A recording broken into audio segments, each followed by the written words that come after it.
आज हम लोग क्लास 10th के बायोलॉजी का चैप्टर देखेंगे, जीव जनन कैसे करते हैं।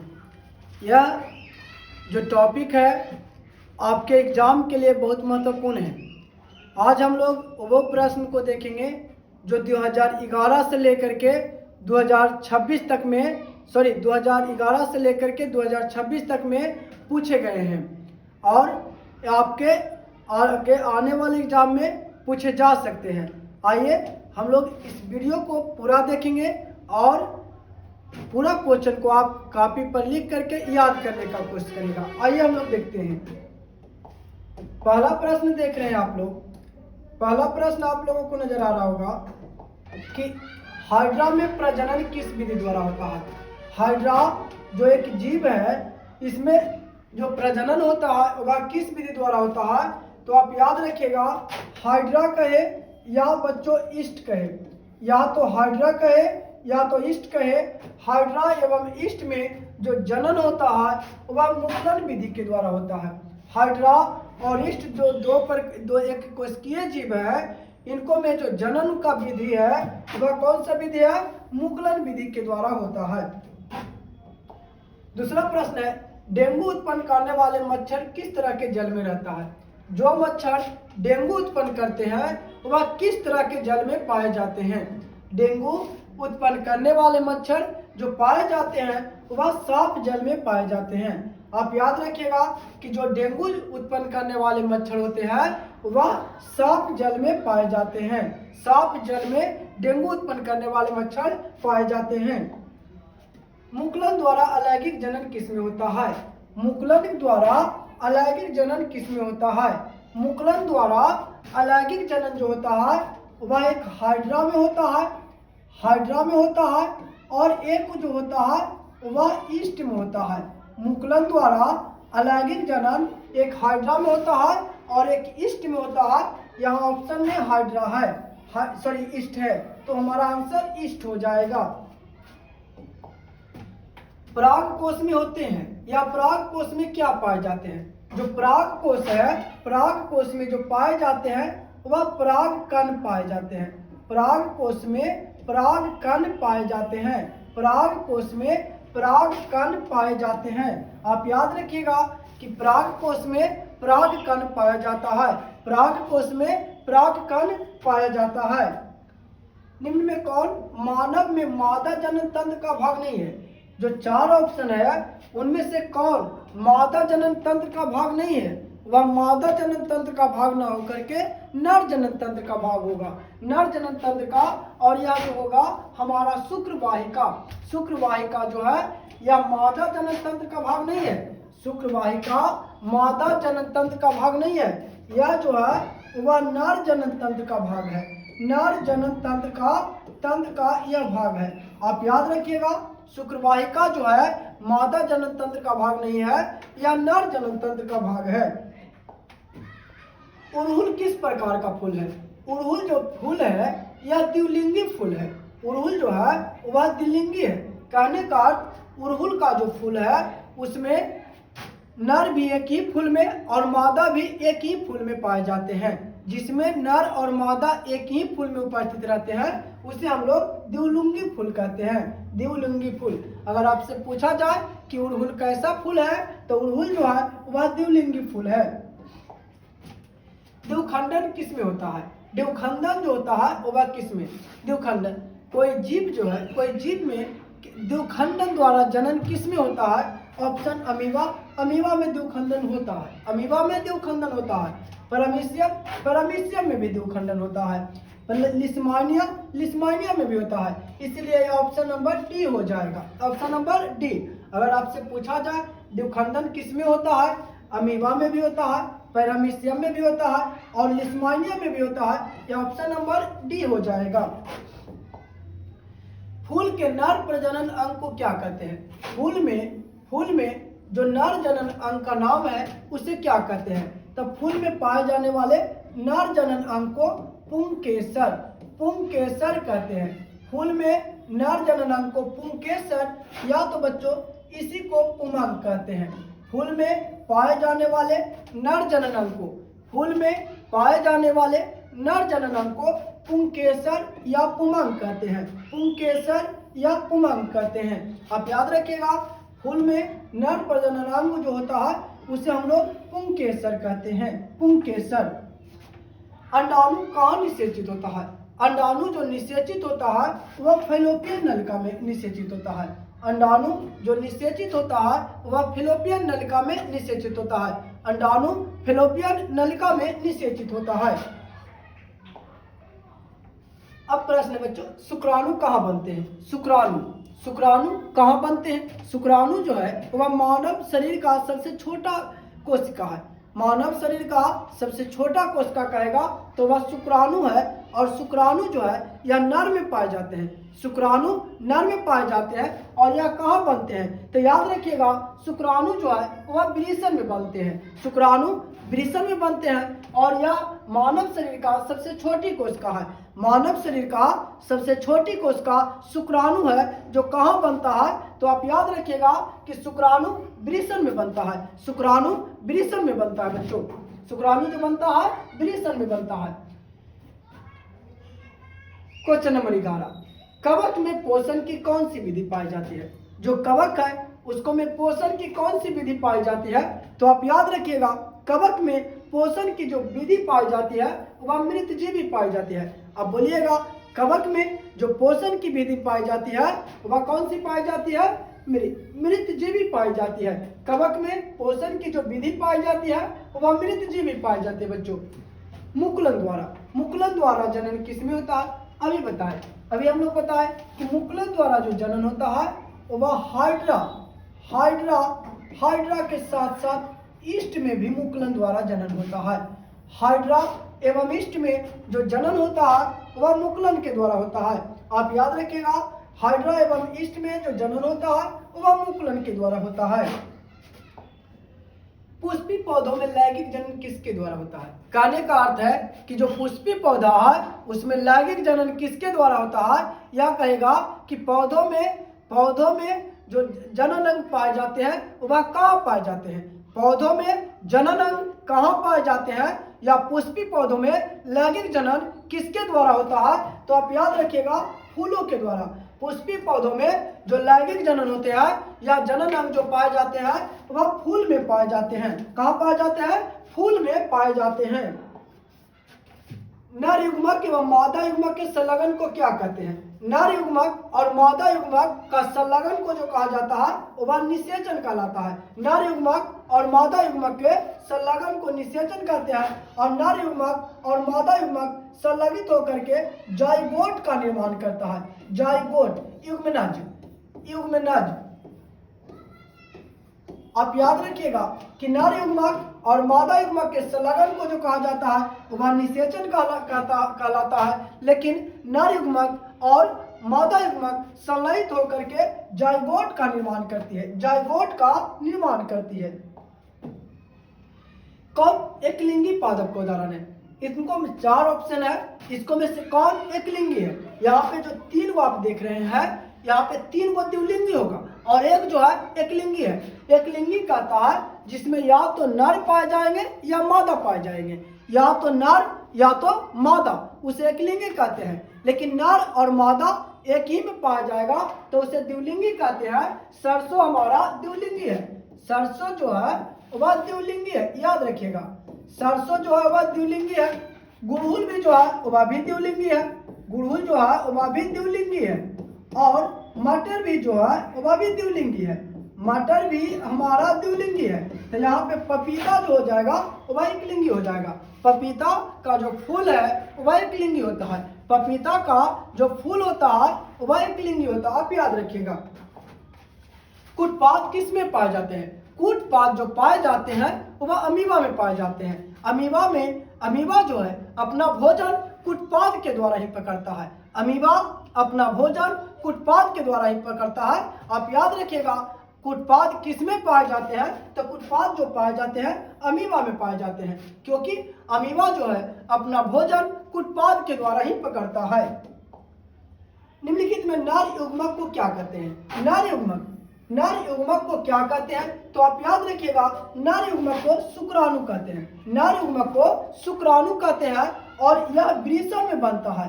नर युग्मक को शुक्राणु कहते हैं और यह वृषण में बनता है। नर युग्मक शुक्राणु कहलाता है और यह वृषण में बनता है। यही मादा युग्मक कहेगा तो अंडाणु कहिएगा, मादा युग्मक कहेगा तो अंडाणु कहिएगा और यह अंडाशय में बनता है। और यह जो बनता है अंडाशय में बनता है, अंडाशय में बनता है। पुष्प का कौन सा भाग फल बनता है? पुष्प आगे चल करके पुष्प का कौन सा भाग फल बनता है? तो आप याद रखिएगा, पुष्प का जो फल बनने वाला भाग है वह अंडाशय है। पुष्प का कौन सा भाग फल बनता है? तो आपको याद रखना है बच्चों कि पुष्प का अंडाशय वाला जो भाग है वह आगे जाकर के फल बनता है। पुष्प का अंडाशय भाग आगे जाकर के फल बनता है बच्चों। पुष्प का कौन सा भाग परागकण बनता है? पुष्प का कौन सा भाग जो है वह परागकण बनाता है? तो आप याद रखिएगा, परागकण जो बनाता है वह पुंकेसर है। परागकण जो बनाता है वह पुंकेसर, इसी को पुमंग भी कहते हैं। इसी को जो कहा जाता है पुमंग भी कहते हैं। तो आप याद रखिएगा, परागकण कौन बनाता है? तो परागकण जो बनाता है वह पुंकेसर या पुमंग। परागकण जो बनाता है पुंकेसर या पुमंग बनाता है बच्चों। निम्नलिखित में कौन पुनरुद्भवन का उदाहरण है? पुनरुद्भवन जैसे कोई भी जीव के शरीर कट जाने के बाद वहां पे नए अंग उत्पन्न हो जाते हैं, उसे पुनरुद्भवन कहा जाता है। कोई जीव का अंग कट जाने के बाद वहां नए अंग का निर्माण हो जाता है, उसे हम लोग पुनरुद्भवन कहते हैं। और पुनरुद्भवन जो होता है बच्चों वह स्पाइरोगाइरा में होता है। पुनरुद्भवन ऑप्शन के अनुसार पुनरुद्भवन कहेगा बच्चों वह स्पाइरोगाइरा में होता है। स्पाइरोगाइरा में जो जनन होता है वह पुनरुद्भवन द्वारा। निम्नलिखित में कौन मलेरिया परजीवी है? मलेरिया परजीवी का क्या नाम है? मलेरिया परजीवी का जो नाम है वह प्लाज्मोडियम है। मलेरिया परजीवी का जो नाम है वह प्लाज्मोडियम है। प्लाज्मोडियम जो है वह मलेरिया परजीवी है। कौन एकलिंगी पुष्प है? अभी थोड़ी देर पहले हम लोग देखे एकलिंगी पुष्प का जो उदाहरण है वह पपीता है बच्चों। एकलिंगी पुष्प का जो उदाहरण है वह पपीता है प्यारे बच्चों। प्यारे बच्चों, एकलिंगी पुष्प का ऑप्शन के अनुसार पपीता होगा। गुड़हल, सरसों और गुलाब ये तीनों का तीनों जो है वह द्विलिंगी है। गुड़हल, सरसों और गुलाब तीनों का तीनों द्विलिंगी है। कौन सा जीवाणु जनन रोग नहीं है?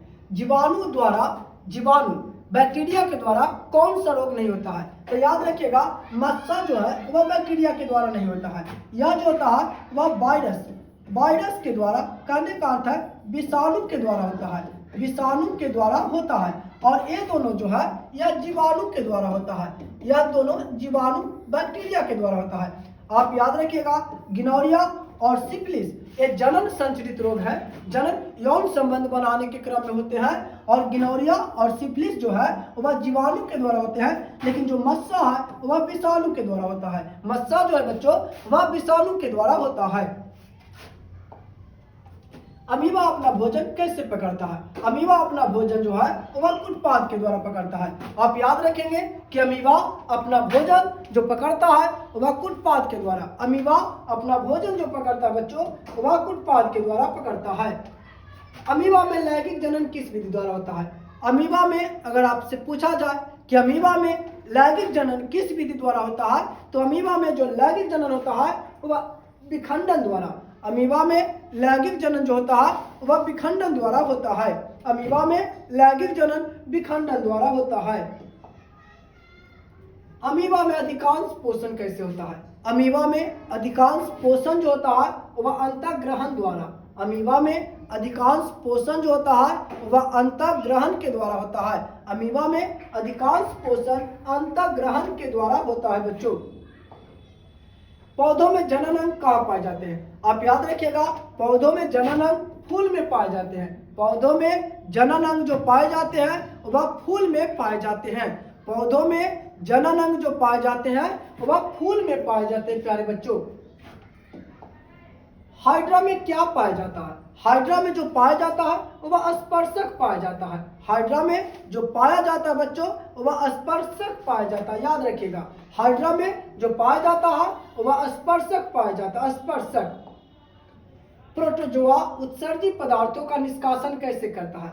प्रोटोजोआ जो है उत्सर्जित पदार्थ का निष्कासन विसरण क्रिया के द्वारा करता है। प्रोटोजोआ जो उत्सर्जित पदार्थों का निष्कासन करता है वह विसरण क्रिया के द्वारा करता है। किसमें द्विखंडन नहीं होता है? कहता है किसमें द्विखंडन नहीं होता है? तो याद रखिएगा ईस्ट में द्विखंडन नहीं होता है। ईस्ट में जो जनन होता है वह मुकुलन के द्वारा, ईस्ट में जो जनन होता है वह मुकुलन के द्वारा। तो याद रखना है ईस्ट में द्विखंडन नहीं होता बच्चों, ईस्ट में द्विखंडन नहीं होता है। ईस्ट में जो जनन होता है वह मुकुलन के द्वारा। परागकण किसके अंदर पाए जाते हैं? परागकण जो पाए जाते हैं वह पराग कोश के अंदर पाए जाते हैं। परागकण जो पाए जाते हैं वह पराग कोश के अंदर पाए जाते हैं। परागकण जो पाए जाते हैं वह पराग कोश के अंदर पाए जाते हैं। मनुष्य में श्वेत रक्त कोशिकाओं का जीवन अवधि कितना होता है?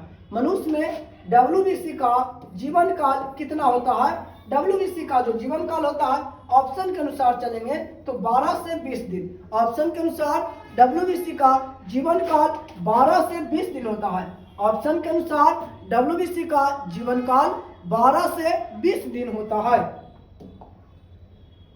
मानव में नर जनन ग्रंथि क्या कहलाता है? मानव में पुरुष में नर जनन ग्रंथि जो कहलाता है वह वृषण कहलाता है। पुरुष में नर जनन ग्रंथि को वृषण कहते हैं और मादा जनन ग्रंथि को अंडाशय कहते हैं। मादा जनन ग्रंथि को अंडाशय कहते हैं। बीज विकसित होता है। बीज जो है वह किससे विकसित होता है? तो आप याद रखिएगा बीज जो बनता है बीजांड से बनता है। बीज जो है बच्चों वह बीजांड से बनता है। जो कोई भी फल में जो बीज बनता है वह बीजांड से बनता है। बीजांड से बीज बनते हैं और अगर फल कहेगा तो फल अंडाशय से बनते हैं। फल जो है बच्चों वह अंडाशय से बनते हैं। निम्नलिखित में कौन जनन संचरित रोग है? जनन संचरित रोग कौन से हैं? आर्द्रज्वर ए नहीं है, सुजाक ए है बच्चों, एड्स यह भी है। तो आप याद रखिएगा इसके लिए बी और सी। कहता है निम्नलिखित में कौन जनन संचरित रोग रहा है? जनन संचरित रोग है। तो ऑप्शन नंबर बी भी है और सी भी, इसलिए ऑप्शन नंबर डी, बी और सी दोनों हो जाएंगे। यौन परिपक्वता की अवधि को क्या कहते हैं? यौन परिपक्वता की अवधि को किशोरावस्था भी बोला जाता है और यौवनारंभ में भी बोला जाता है। यौन परिपक्वता की अवधि को किशोरावस्था भी बोला जाता है और यौवनारंभ में भी बोला जाता है। शायद यह हमसे मिस्टेक हो गया, इसके लिए क्षमा चाहेंगे बच्चों। किण्वन क्रिया किस में पाई जाती है? किण्वन क्रिया जो है वह ईस्ट में पाई जाती है। दूध से दही बनना किण्वन का उदाहरण है। दूध से दही बनना किण्वन का उदाहरण है और किण्वन क्रिया जो होती है वह ईस्ट में होती है। किण्वन क्रिया ईस्ट में होती है बच्चों। पूर्ण विकसित अंडाशय क्या कहलाता है? पूर्ण विकसित अंडाशय जो है वह फल कहलाता है। पूर्ण विकसित जो अंडाशय है बच्चों वह फल कहलाता है। पूर्ण विकसित अंडाशय जो है वह फल कहलाता है। आप याद रखिएगा कि पूर्ण विकसित अंडाशय फल कहलाता है। मृत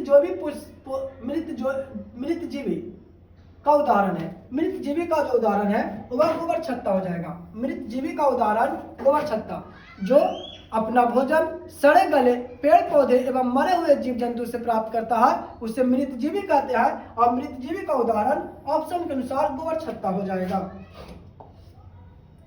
भ्रूण का विकास कहाँ होता है?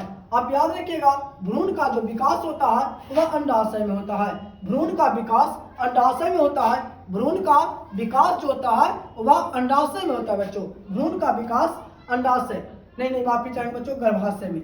भ्रूण का विकास गर्भाशय में, माफी चाहेंगे, क्षमा चाहेंगे। भ्रूण का जो विकास होता है बच्चों वह गर्भाशय में होता है। भ्रूण का विकास गर्भाशय में होता है। लैंगिक जनन संचरित रोग है। लैंगिक जनन संचरित रोग ऑप्शन के अनुसार एड्स है। AIDS AIDS। लैंगिक जनन संचरित रोग ऑप्शन के अनुसार एड्स है बच्चों। एड्स यह HIV वायरस के द्वारा होता है। एड्स जो है वह HIV वायरस के द्वारा होता है। प्रथम मासिक धर्म का प्रकट होना क्या कहलाता है? प्रथम मासिक धर्म का प्रकट होना मेनार्च कहलाता है। प्रथम मासिक धर्म का प्रकट होना मेनार्च कहलाता है। मेनार्च कहलाता है। प्रथम मासिक धर्म का प्रकट होना मेनार्च कहलाता है। निम्नलिखित में कौन कृत्रिम कायक प्रबंधन की एक विधि है? कृत्रिम कायक प्रबंधन की विधि कलम लगाना है बच्चों, दाव लगाना ये भी है, कलम बंधन ये भी है। ऑप्शन नंबर डी हो जाएगा। निम्नलिखित में कौन कृत्रिम कायिक प्रबंधन की एक विधि है? कलम लगाना भी, दाव लगाना और कलम बंधन भी। अलैंगिक जन्म की विधि है। अलैंगिक जन्म की विधि, बीजाणु जन्म भी अलैंगिक जन्म की विधि है, मुकुलन भी है और विखंडन भी है, इसलिए ऑप्शन नंबर हमारा डी हो जाएगा। मानव युग्मक में लिंग गुणसूत्र की संख्या कितनी होती है? मानव युग्मक में लिंग गुणसूत्र की संख्या 2 होती है। एक जोड़ी कहने का अर्थ है बच्चों 2 होती है। आप याद रखिएगा, मानव युग्मक में लिंग गुणसूत्र की संख्या 1 जोड़ी अर्थात 2 होती है। वर्तिका किसका भाग है? वर्तिका जो भाग है वह अंडाशय का भाग है, याद रखिएगा। नहीं सॉरी माफी चाहेंगे, जयान स्त्री केसर का भाग है, याद रखना है। वर्तिकाग्र जो भाग है वह जयान स्त्री केसर का भाग है।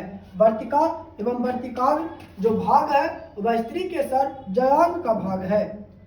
परजीवी पौधा का एक उदाहरण है। परजीवी वैसा पौधा जो अपने भोजन के लिए दूसरे जीव पर निर्भर रहता है, उसे हम लोग परजीवी कहते हैं। और इसका उदाहरण जो है वह अमरबेल है। परजीवी पौधा कहेगा तो अमरबेल है। अमरबेल जो है वह अपना भोजन दूसरे पेड़ पौधा से प्राप्त करता है। द्विखंडन किस में होता है? द्विखंडन जो होता है, याद रखिएगा, द्विखंडन जो होता है वह जीवाणु में होता है। द्विखंडन जो होगा बच्चों वह जीवाणु में होता है। कवक में पोषण की विधि जो है, कवक में पोषण की मृतजीवी पोषण, कवक में पोषण की विधि मृतजीवी है बच्चों। आलू में कायिक प्रबंधन, आलू का जो खाने वाला भाग है उसका नाम तना है। आलू का खाने वाला जो भाग है उसका नाम तना है। और आलू से नया आलू जो बनता है वह तना से ही बनता है, तो आप याद रखिएगा तना द्वारा। आलू का जो कायिक प्रबंधन होता है वह तना के द्वारा होता है। उभयलिंगीय जीव का उदाहरण है। उभयलिंगीय जीव में हाइड्रा और केचुआ आता है। उभयलिंगीय जीव में हाइड्रा और केचुआ आता है बच्चों। उभयलिंगीय जीव में हाइड्रा और केचुआ आता है।